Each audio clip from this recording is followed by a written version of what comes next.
Amis téléspectateurs de Radio Télépixel, bonsoir à vous tous. C'est un plaisir immense et énorme pour nous de vous rejoindre cette fin de semaine une fois encore pour notre talk show qui est Facilité. Une mise en contexte. Facilité, c'est l'émission qui se base sur les technologies numériques, où l'on vous parle des tendances actuelles, de tout ce qui se planifie, de tout ce qui se fait, de tout ce qui se fera évidemment dans le domaine des technologies numériques. Et l'objectif de cette émission, c'est de s'adresser aux étudiants qui étudient dans le domaine des TI pour leur expliquer comment ça se passe sur le marché, de manière à ce qu'ils puissent se préparer et mieux se préparer, et lorsque viendra le moment de se rendre sur le marché, d'aborder le marché du travail, ils vont être bien outillés pour affronter toutes les situations. Et en ce sens, on ramène sur cette plateforme des gens avec une expérience sur le marché du travail, non seulement pour nous parler de leur expérience de travail, mais aussi pour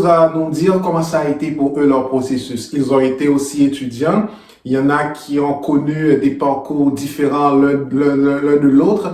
En fait, quand ils nous expliquent leur expérience, vous qui êtes étudiant et qui deviendrez étudiant bientôt, vous aurez une idée de comment ça se passe, comment ça a été pour eux leur cheminement. Et ce sera l'occasion pour vous aussi d'éviter certaines erreurs que eux-mêmes ils ont commises. Comme ça, lorsque vous serez vous-même à leur place, vous saurez quelles décisions prendre pour pouvoir réussir vos carrières. Alors aujourd'hui, c'est avec plaisir que je reçois mon invité, mais avant tout, laissez-moi vous dire que l'émission c'est Facilité. C'est présenté par le groupe Facilité, réalisé par Tony Productions pour le compte de Radio Télépixel. C'est toute la fin de semaine une livraison. Et mon nom c'est Clément Calvaire et la façon de nous joindre par téléphone c'est le 514-799-6087 et par courriel clément.calvaire@clémentcalvaire.com.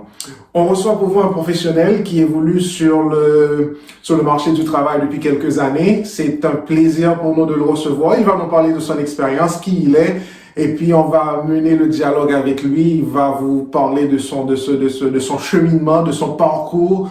Et vous qui nous écoutez en tant qu'étudiant, je vous assure que vous allez beaucoup apprendre de notre invité. Salut Guirol Milsé, c'est un plaisir immense et énorme pour nous de vous recevoir sur cette plateforme Facilité. Comment ça va, Guirol? Bonjour Calvaire, bonjour à tous vos téléspectateurs et à votre auditoire estudiantin. Ça va bien. Tout d'abord, je dois vous féliciter pour cette émission. C'est une conception très intéressante, axée, ciblée, surtout sur la nouvelle technologie. Et c'est un plaisir pour moi pour être là, pour parler de TI très facile, avec facilité. Si vous voyez le jeu de mots. Exact. On est en mode facilité, effectivement. Guirol, parlez-nous un peu de vous. Qui est Guirol Milsé exactement, votre parcours technologique? Ben, cette question, je ne l'aime pas trop, mais je n'ai pas le choix de répondre. Mais moi, je suis Guirol Milsé, certifié Microsoft MCSA pour Windows Server 2016, licencié pendant plus d'une quinzaine d'années et technicien chevronné et passionné en tant que gestion de réseau informatique. Je travaille maintenant comme spécialiste de support pour l'un des instituts de recherche les plus importants en Amérique du Nord. Et je suis très impliqué dans ce qui a trait à l'évolution et à l'apprentissage des outils technologiques. Et je suis très combattant et très passionné, je pourrais dire. Excellent. Vous avez mentionné ce mot à plusieurs reprises, à deux reprises, pour être plus précis, dans votre présentation, Guirol, c'est la passion. Expliquez-nous votre passion pour les TI. D'où ça vient exactement votre passion pour les technologies numériques? Comme vous savez, ce ne sont pas les raisons qui manquent quand on évolue dans cet environnement qui est TI. Il y a pas mal d'excitation pour moi en tout cas, parce que c'est un secteur qui évolue constamment. C'est quelque chose, il n'y a pas de place pour l'ennui. Il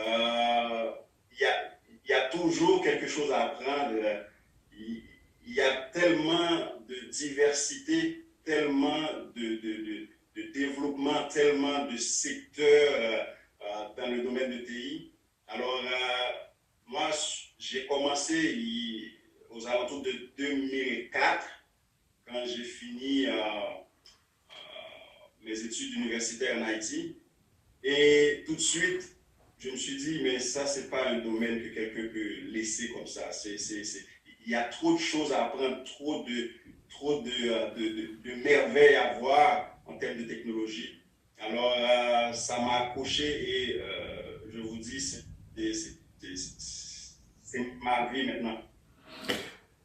Guiwal, dans votre introduction, vous nous dites que vous travaillez en tant qu'IT technician. Comme j'ai dit aussi dans mon introduction, l'émission s'adresse surtout aux étudiants qui étudient dans le domaine des TI.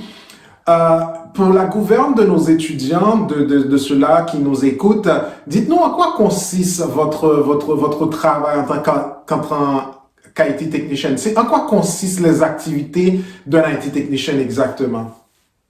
D'accord. Ben moi, je suis technicien de support, donc mes tâches principales, c'est de m'assurer le bon fonctionnement des équipements informatiques. On parle d'ordinateur, on parle d'imprimante, on parle de serveur.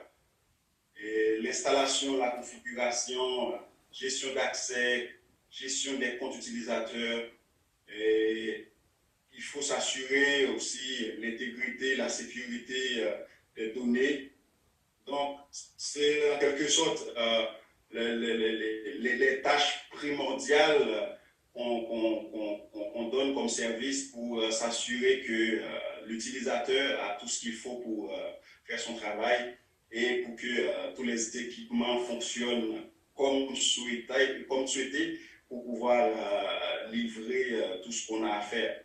Donc, je touche un peu à tout. Alors, c'est une chance que j'ai parce que dans l'environnement ou dans l'équipe que j'évolue, alors on ne nous a pas limité à faire des choses qui pourraient être des sysadmins. Nous, on nous donne la chance de toucher à tout. Donc, c'est pour ça, nous, on est sur toutes les plateformes du réseau, que ce soit au niveau de serveurs, au niveau de postes de travail, d'imprimantes.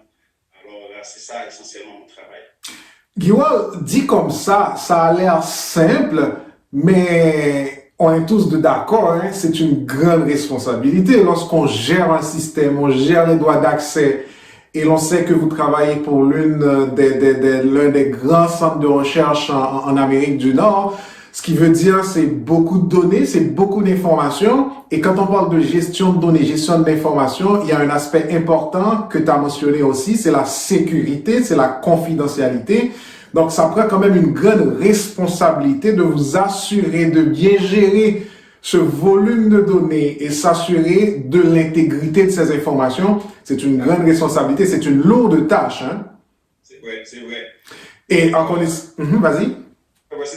Alors, nous, on sait que c'est un enjeu majeur maintenant quand on parle de sécurité, parce que il y a pas mal d'incidents qui se sont produits lors des dernières semaines ou derniers mois.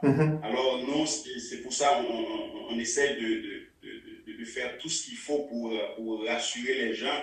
On sait en sécurité, il n'y a pas de zéro risque, c'est ça. C'est ça. Alors, zéro comme pour garantir la sécurité, mais quand même, on fait le maximum pour s'assurer les gens que leurs données, leurs recherches, et ça reste là où il devrait. Et c'est une grande responsabilité. Hein. Je vous avoue qu'à chaque soir, quand vous rentrez chez vous, là, en tant que je parle de l'équipe, vous questionnez pour vous demander qu'est-ce que j'ai fait qu'est-ce que j'ai pas fait pour m'assurer que tout soit en ordre. Bon, bref. Exactement, exactement. Excellent. Mais comme vous savez, on n'est pas seul, on a des architectes de réseau, on a des administrateurs de réseau, on a des analystes, on a des équipes de sécurité. Donc, on est pas mal structuré pour éviter tout dérapage. On ne dit pas que ça ne peut pas arriver, mais quand même, on essaie de limiter les dégâts. Excellent. Un travail d'équipe. Guiwal, parle-nous, à t'entendre, à bien t'écouter, c'est une expérience assez passionnante. C'est un mot que tu as utilisé plusieurs fois aussi, la passion. C'est assez intéressant. Est-ce que tu peux nous dire, surtout pour nos auditeurs, nos étudiants, parle-nous de ton expérience en tant que IT technician, une expérience que tu as faite et qui t'a beaucoup marqué et tu en es sorti très fier. Raconte-nous en quelques mots là, une de tes belles expériences en tant que professionnel sur le marché du travail en TI. Alors, je dois vous dire, il y en a pas mal, mais je vais aller avec la première expérience que j'ai faite et c'était vraiment tout au début, ici même à Montréal. J'ai déjà travaillé en Haïti pour une des banques en Haïti, mais ici, j'étais étudiant stagiaire et lors de mon stage, mon manager à cette époque voulait que je participe à quelque chose que moi je faisais à l'école, mais vous savez, à l'école, c'est pas toujours la même confiance qu'on a quand on fait des choses dans un environnement de test. On va dire que bon, si c'est pas bon, on va le refaire. Alors, je devrais faire quelque chose live, c'est-à-dire le serveur qui est en production. C'est un serveur Exchange. Alors, on devrait faire une transformation d'une machine physique en virtuel. Donc, on devrait convertir le serveur physique en virtuel. Et ça, c'est un serveur en production. Donc, ça, c'était très excitant. Je savais c'était quoi les procédures à suivre, tout ce qu'on devrait faire, les services, tout ça, la migration de la base de données, tout ça. Mais en production, ça amène quand même une petite inquiétude au cas où ça ne marche pas, qu'est-ce qu'on peut faire? Oui, on a un plan pour revenir en arrière si ça ne marche pas, mais ce n'était pas le même sentiment quand on était en environnement de test pour dire, OK, mais ça marche. Alors, mon manager a décidé de m'impliquer à ça et j'avoue que c'était quelque chose d'extraordinaire et ça m'a marqué beaucoup. Donc, on a réussi ça et au lendemain, parce que ça se faisait la nuit, et au lendemain, on devrait attendre pour voir est-ce qu'il va y avoir beaucoup de week-ends, est-ce qu'il déjà dire là, je ne vois plus mes courriels, tout ça. Donc, c'était très excitant, très intéressant et tout était correct. Ça a été bien passé là et puis ça, c'est une expérience qui m'a marqué beaucoup. Et indirectement, tu as ramené un aspect assez important en milieu de travail, Guiwal, c'est la gestion de stress. Effectivement, quand on est dans un environnement de test en UAT, comparativement à un environnement de production, donc ça ramène un niveau de test par rapport aux actions que l'on va prendre pour s'assurer, est-ce qu'on est en train de faire la bonne chose, quels vont être les impacts, est-ce que les analyses ont bien été faites, est-ce que les tests ont été faits, donc c'est un excellent facteur qu'il faut vraiment mentionner quand on est en environnement de production, c'est la gestion de stress, de bien gérer tous ces stress-là. Guiwal, on est en plein COVID présentement. En tant qu'IT technician, surtout, les technologies ont été beaucoup utilisées durant cette période à différents niveaux, là. Et parle-moi de ton expérience avec la COVID-19 en tant qu'IT technician. Qu'est-ce que ça a changé dans ta façon de faire, dans ton travail exactement? Dis-nous, hein. Bien, la COVID-19, dans mon cas, alors, je ne veux pas dire que ça m'a fait beaucoup, mais je vois comment ça a pu changer la mentalité des entrepreneurs, des employeurs. Ça amène une sorte de démocratisation au niveau des utilisations de ressources technologiques. Donc moi, je parle vraiment pour le télétravail. on avait juste 2 semaines quand le gouvernement a pris la décision de fermer tout d'un coup. On avait 2 semaines pour mettre en place notre système de VPN pour pouvoir permettre aux gens de travailler de la maison. Alors là, c'était devenu une sorte d'obligation et on voit que comment on peut s'adapter, comment à la vitesse pour laquelle on peut vraiment gérer. Je m'excuse. OK, donc je vous rappelle que notre invité c'est Guy Wall. Il nous raconte effectivement son expérience avec, c'est un IT technicien qui travaille sur le marché du travail montréalais depuis environ une dizaine d'années. Donc il est en train de nous raconter, de nous expliquer de son expérience avec la COVID. Vas-y Guy Wall, continue. Alors c'est ça, on devrait mettre en place notre système pour gérer toutes les connexions à travers notre serveur VPN. Donc, je vois une sorte de démocratisation des ressources parce qu'avant, on considérait travailler à distance une sorte de privilège, une sorte de luxe. Les employeurs pensaient, j'imagine, que quand on travaille de la maison, ben, ce n'est pas nécessairement le rendement qu'on fait au bureau qu'on va réaliser de la maison. Et ça montre comment, quand on veut utiliser les ressources, quand on veut remédier à une situation, alors c'est toujours possible et très facile, je dirais, pour mettre en place. Donc pour moi, c'est cet aspect que je trouve très intéressant de permettre aux gens qui peuvent, parce qu'il y a certains métiers ou certaines professions, on n'a pas le choix de travailler sur place. Tout à fait. Pour les gens qui peuvent travailler de la maison, alors c'est très intéressant pour voir combien on peut avoir des outils au niveau de la communication. Maintenant, on parle de pas mal d'applications pour faire des conférences, pour enseigner, télémédecine, tout ça. Donc, je pense que ça met en phase la puissance technologique qui était toujours là. C'est juste qu'on ne voulait pas se lancer dans cet aspect de travailler à distance. Premièrement, pour une question de socialisation, mais deuxièmement, une question de manque de rendement. Mais avec la COVID, on voit que ben, si on se concentre, ben, il n'y a rien qui est impossible. Excellent. En fait, je pense que le mot-clé dans ta réponse, c'est démocratisation. Donc, vraiment, tout le monde on n'a pas le choix vraiment de laisser nous guider par les technologies, de recevoir cette introduction des technologies dans nos façons de faire.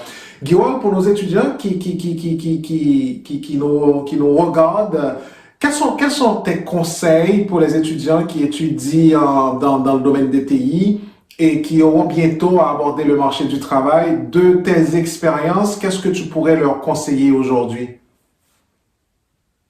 D'accord. Mes conseils, je dirais qu'Albert, il faut étudier dans quelque chose qu'on aime. On ne doit pas étudier quelque chose parce qu'il y a beaucoup d'argent, parce que mon père l'avait fait, moi je veux le faire aussi. Il faut aimer ce qu'on va étudier et il faut avoir une confiance en soi.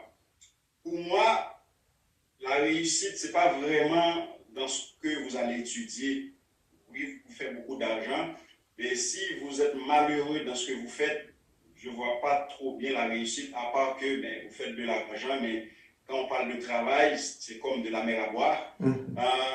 C'est quand vous aimez ce que vous faites, vous allez vous investir avec moins d'intérêt possible en termes d'argent.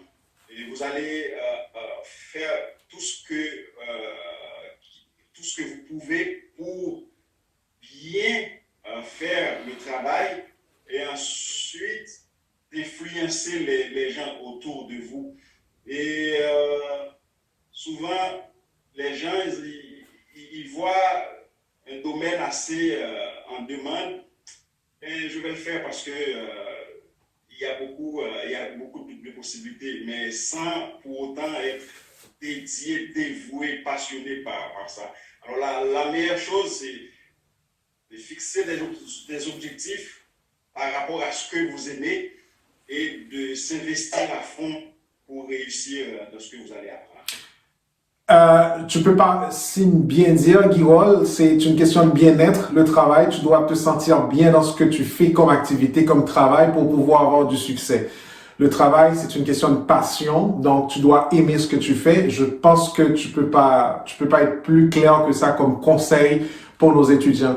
Et Guirol, tu as mentionné en tout début de notre intervention, c'est notre dernière question pour clore notre entrevue, que tu viens d'Haïti, tu as commencé tes études en Haïti, tu es rentré à Montréal, tu as fait des études à Montréal, tu as eu des certifications, maintenant tu travailles pour une grande organisation, tu performes. En tant qu'étudiant qui vient, en fait pas étudiant, mais en tant que professionnel qui a étudié à l'extérieur du Canada, plus précisément à l'extérieur du Québec, et tu as pu t'intégrer sur le marché du travail québécois ou montréalais, parle-nous un peu de ton intégration, de ton cheminement. Comment ça a été pour toi, ton intégration? Est-ce que c'était difficile? La raison pour laquelle que je te pose cette question, on a beaucoup d'étudiants qui nous écoutent et qui viennent d'un peu partout à travers le monde. Moi, quand je suis en contact avec mes étudiants, il y en a qui m'approchent pour me poser des questions, pour me dire comment est-ce que ça a été, comment tu as fait ci, comment tu as fait ça, moi, voilà telle difficulté que j'ai. Je sens une certaine crainte de la part de ces étudiants quand il faut vraiment intégrer le marché. Donc, crainte qui se justifie certaines fois, mais qui est une crainte qui a comme base plusieurs sources d'inquiétude. Mais pour toi, Guirol, je pense que tu es un exemple. Tu viens d'Haïti, tu as étudié, tu as fait des certifications et tu as pu intégrer le marché du travail. Je veux que tu nous parles de ton intégration, comment ça a été pour clore notre entrevue. D'accord. Eh bien, je dirais, en tant qu'immigrant, il faut être réaliste et il faut être optimiste. Je dis ça pour deux choses, parce que premièrement, la majorité, alors, les études de base, et pour dire que les études principales même de la personne, ça se fait en dehors d'un pays qui n'est pas nécessairement la même pensée, la même façon de faire. Donc, en termes de niveau aussi, ce n'est pas nécessairement le même avancé, le même niveau en termes de compétences. Donc, il faut être réaliste dans le sens que oui, je viens de notre pays, je sais qu'est-ce que je dois faire, je vais essayer de m'intégrer si j'ai déjà un diplôme. Et si je vois qu'il y a certaines exigences, parce que dans les offres d'emploi, ils ont mis pas mal de choses, parfois on peut penser que c'est juste pour nous bloquer, mais il faut essayer de s'adapter. On s'adapte et il faut être réaliste, dans le sens qu'on vient d'arriver, souvent on parle d'expérience, on est d'accord qu'il n'y a pas un cours d'expérience, mais on veut quand même comprendre le milieu. Donc, ce n'est pas nécessairement chercher un travail qui fait partie de tes compétences. Il faut commencer quelque part, on peut commencer dans n'importe quoi, mais en gardant comme objectif notre profession, en gardant comme objectif notre réussite dans ce que nous savons faire. Donc, pour moi, c'est ça, être optimiste et réaliste. On ne peut pas se laisser décourager par le premier refus ou après une entrevue, on a l'impression qu'on est rejeté, mais il faut quand même se battre et de pousser toujours. S'il y a des ajustements à faire, il faut faire une sorte d'autocritique pour voir, ok, est-ce que j'ai manqué quelque chose, de s'informer comment ça se passe.